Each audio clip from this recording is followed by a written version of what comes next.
общем, начнем видео с того, что здесь случилось.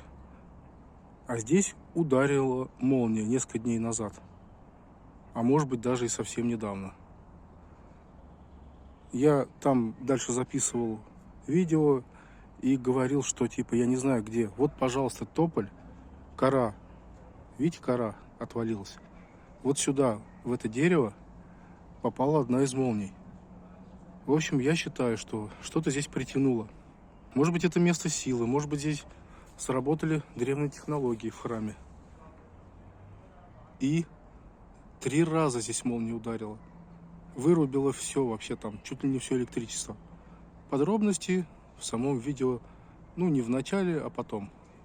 Смотрите, наслаждайтесь. Новое видео. Поехали. Ну что ж, друзья, давайте с вами посмотрим на древние старинные храмы Москвы. Согласен, 100%. Один из них здесь. Ботанический сад, Леонский храм.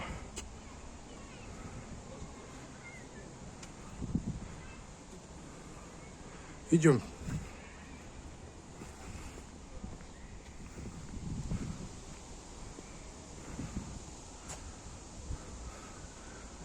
Конечно, самое интересное уже здесь зарыли.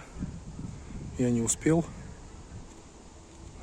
Делали, видимо, отмосточку, я так понимаю. Посмотрим хотя бы снаружи.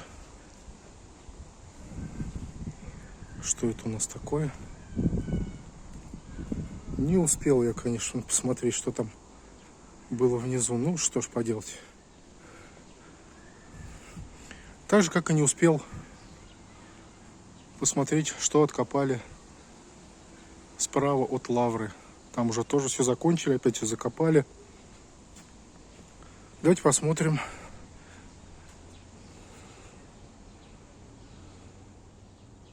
Церковь положения Ризы Пресвятой Богородицы в селе Леонове. Построена в 1722 году. Охраняется государством.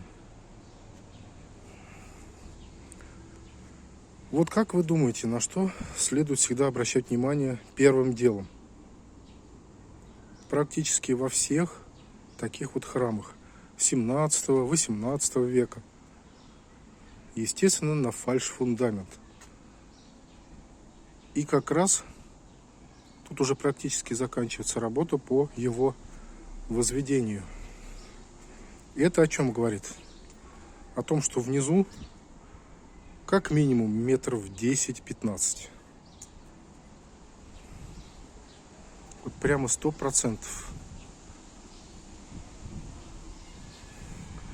Тут вот такая колокольня. Хотя нет, это не колокольня, это просто, видимо, часовня. Пункт социальной помощи. Там почему-то все закрыто. А вот она, колокольня. Надо будет, конечно, посмотреть, вдруг есть старые фото.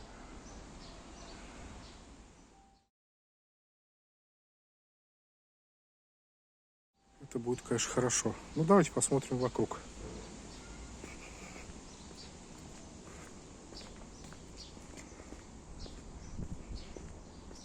И еще один момент, друзья. Почему нельзя было поставить настоящий фундамент, если это очень удобное место? Посмотрите, храмы строили на возвышенности. Здесь, конечно, не совсем возвышенность, потому что вот там я зашел, уровень был одинаковый. Но тут-то, смотрите, давайте с вами примерно посчитаем, сколько здесь может быть метров. Ступеньки большие, очень. Я так думаю, что сантиметров 25. Поэтому в начале сантиметров 15. Это не так важно. Важно, что дальше. Идем туда и считаем. 1, 2, 3, 4, 5, 6, 7, 8, 9, 10, 11.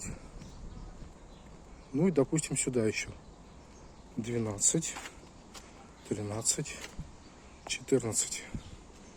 И это еще не все. Потому что вот там дальше Как видите, ограда уходит еще ниже. Ну и там самое интересное начинается, потому что уровень спускается вот туда, еще дальше. Как всегда, там кто-нибудь кричит, мешает. Давайте посмотрим. Вроде бы здесь не запрещено ходить. В общем, я сейчас стою на уровне вот той ограды. Ну, почти ее верха. Здесь что-то вот собираются строить. Я так понимаю, что это будет что-то типа площадки. Очень похоже на то. Площадка, и, возможно, с нее можно будет снимать, смотреть, в общем, радоваться виду этого великолепного парка. Еще здесь довольно старые деревья. Вот одно из них. Это помоложе чуток. А вот это, как видите, здесь в обхват надо человека 3. Так что это за деревья? По-моему, дуб. Да, это дубы. И, как видите, они довольно-таки массивные. Значит, есть о чем говорить. То есть, значит, есть определенный промежуток времени. И, конечно же, к чему я показываю вот эти все перепады уровня. 14 ступеней, еще 15 здесь, 16, 17, 18, 19, 20. Ну и здесь наверняка будет еще столько же. Все это умножаем, ну, допустим, на 25 сантиметров. Получается уже примерно 5 с лишним метров. Вот такой вот здесь перепад. Плюс еще сюда столько же. Вот понимаете, если вот мы туда вот уйдем вообще за ограду, то это получится 10 метров. На 10 метров этот храм засыпан. 10 метров глины, земли, ну и всякой тут другой субстанции, почвы. Теперь давайте, вот, пожалуйста, я вам показываю ограничивающую стенку и насыпь. Так вот здесь что-то попытались оформить, откопать. Я вот уверен, что если здесь они захотели бы, археологи, что-то покопать, они здесь столько всего нашли интересного. Сами бы удивились. Давайте туда идем. Постараюсь я снимать все прям так, чтобы у вас была полноценная картина.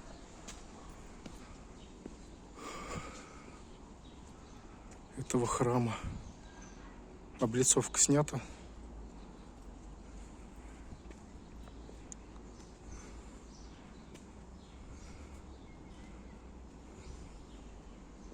Очень жаль, что не увидели, как вот этот дерн снимали и что внизу нашли. Тут видно, что вставка, свежий кирпич. Это все старый кирпич. Клеем не вижу.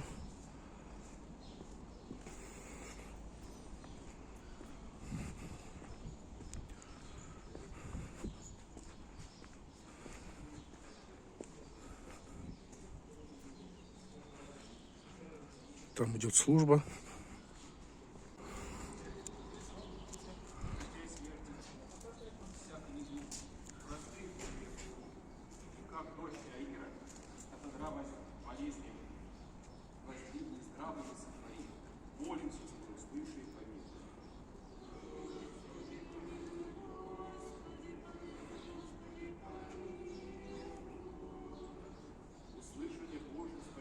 А окно-то заложено.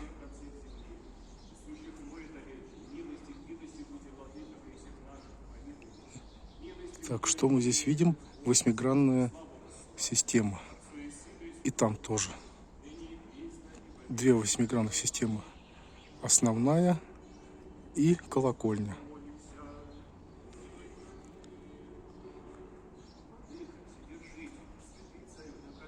Вот эта часть, это пристройка. Видите, как она прилегает? Иначе.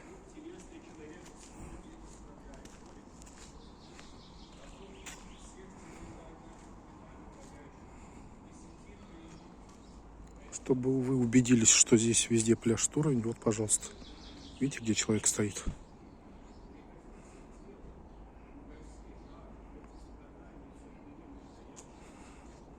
И вот там все ниже, ниже уходит.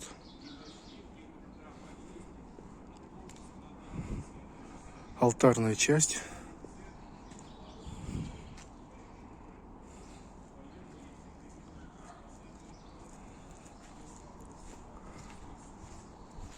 Алтарная часть выделяется особняком.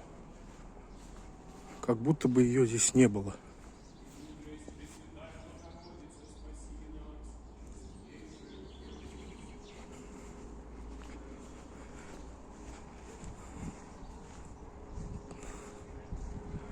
Везде обновили фальш-фундамент, кирпичи нижние. То есть, я так понимаю, здесь занялись гидроизоляцией. Так что здесь протоиерей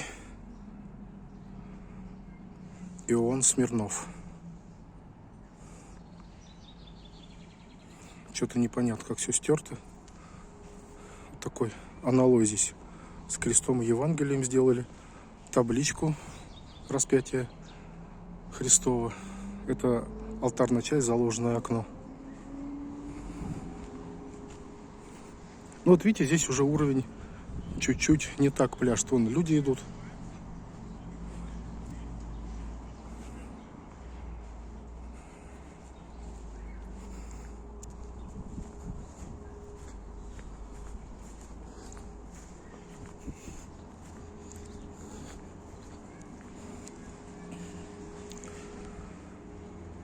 Здесь вот так вот все. Видно, что где-то сантиметров 50 снимали дерн, вниз еще копали, ну где-то на 1,5 метра, я думаю, здесь углублялись, чтобы поменять вот эти блоки, заменить, а потом здесь отмосточку уже будут отливать, скорее всего, я так понимаю.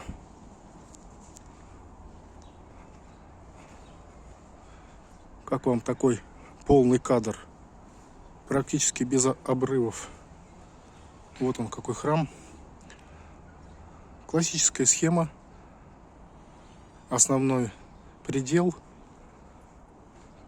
и отдельная колокольня, которые раньше были отдельно, скорее всего, потому что вот это все пристройка. Видите, хорошо видно, что вот это вот типа гульбища крытого. Это трапезная часть еще называется. Алтарная часть, пристройка.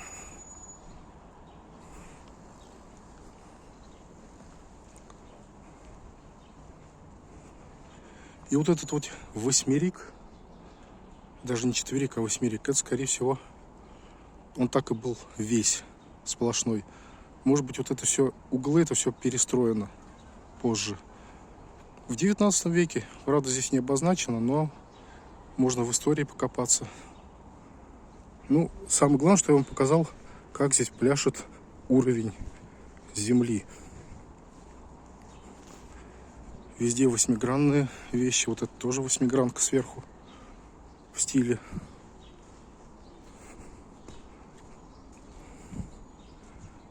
Жалко, что здесь нет стендов со старыми фото. Они бы нам пригодились сейчас. Это все не то. Это все не то.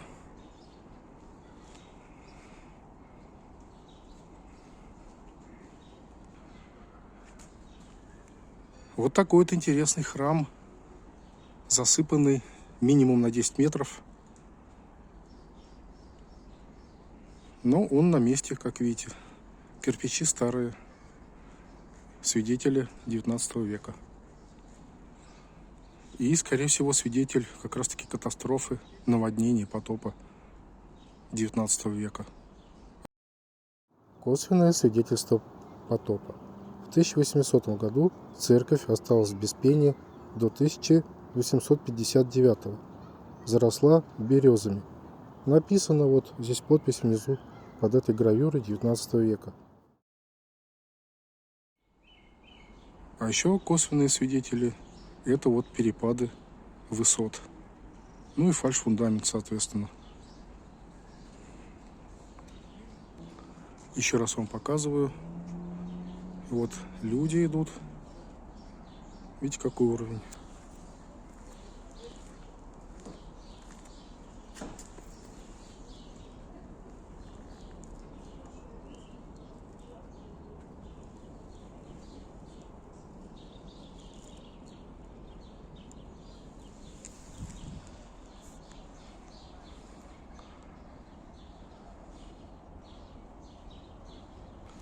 Внутрь я идти не решился, там служба шла. Это как бы не гоже мешать молиться людям. Надо всех уважать, надо вести себя прилично. Кирпичи я бы не сказал, что прям такие очень здоровые. Такого же размера.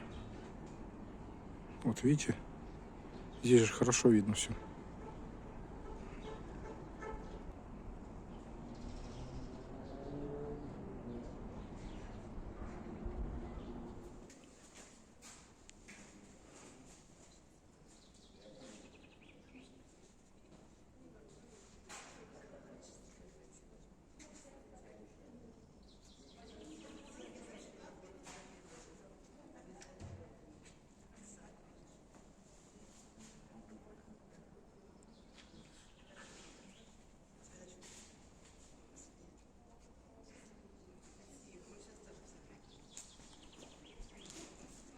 Тут ремонт везде.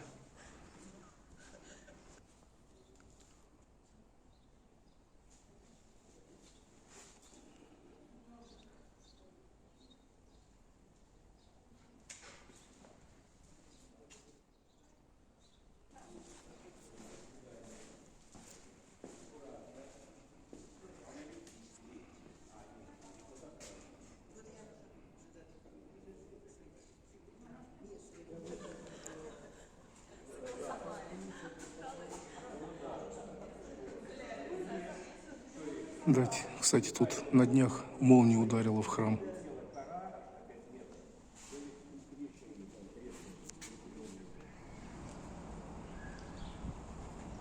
Ну и теперь надо со стороны его показать, со стороны парка, как он выглядит оттуда. Потому что, в принципе, здесь мы уже все посмотрели.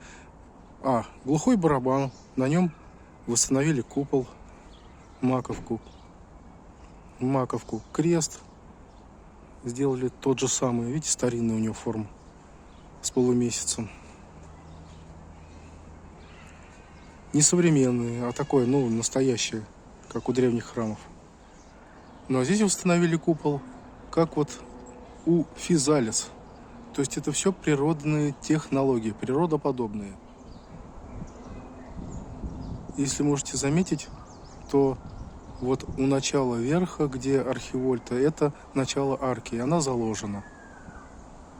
А здесь ниже еще можно так очень незначительно заметить перекошенность окон, наличников. Немножко вот это сандрика, если можно так его назвать, потому что здесь все поменяли. Посмотрим на кирпичи поближе. Что-то как-то не видно никаких знаков, ничего. Давайте посмотрим теперь снаружи, чтобы общая картина сложилась, какой это храм из себя.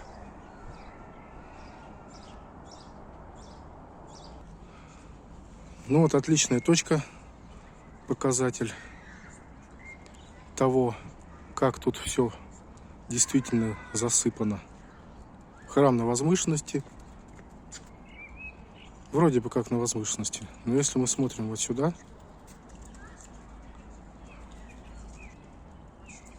вот видите, где люди идут? На одном, почти на одной плоскости. Потом небольшой подъем еще повыше, вот туда. А уже ниже опускается вниз все. Вон там люди идут. Смотрите. Только их головы торчат. Поворачиваем.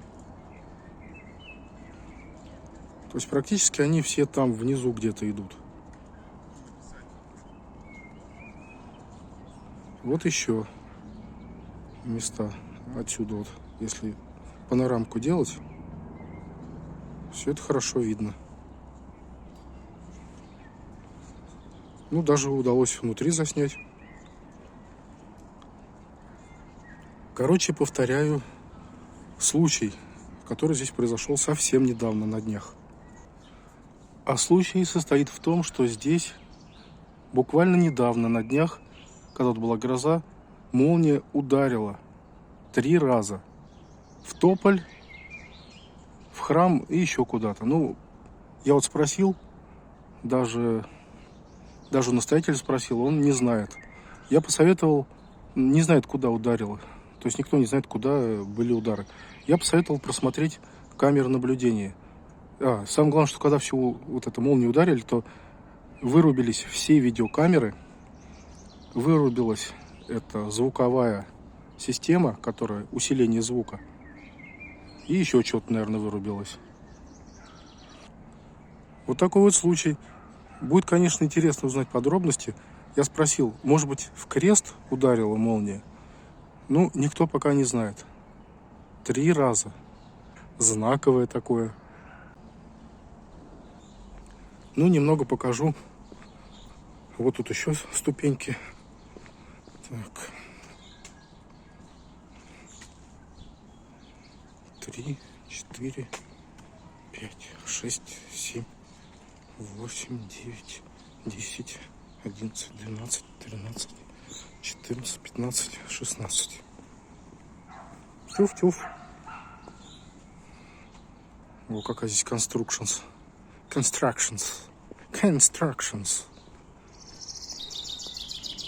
Ух ты, как ты чирикаешь-то, здорово.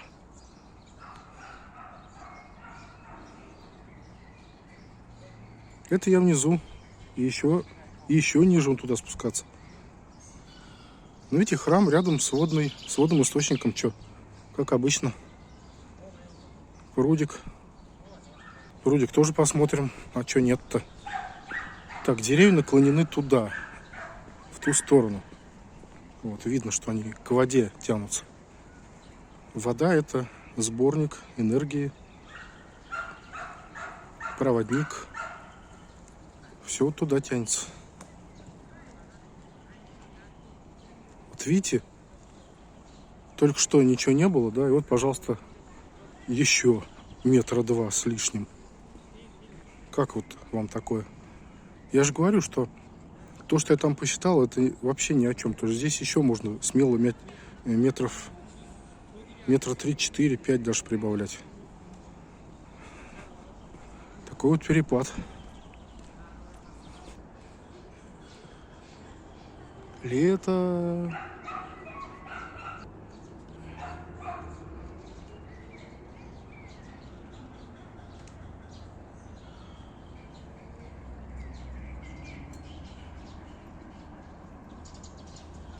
Если молния сюда притянулась, это о многом говорит, что есть здесь, видимо, возможно, древние технологии еще остались, какие-то остатки, кусочки. Поэтому что-то сработало, что-то активировалось. Кто его знает. Тем более, что там звуковые вибрации есть, колокола-то. Вон, видите?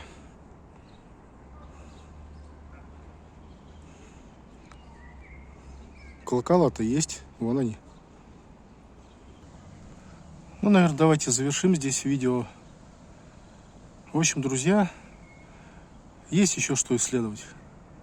Мест полно, что и хорошо. В общем, всем добра, всем здравия, добра и летнего настроения.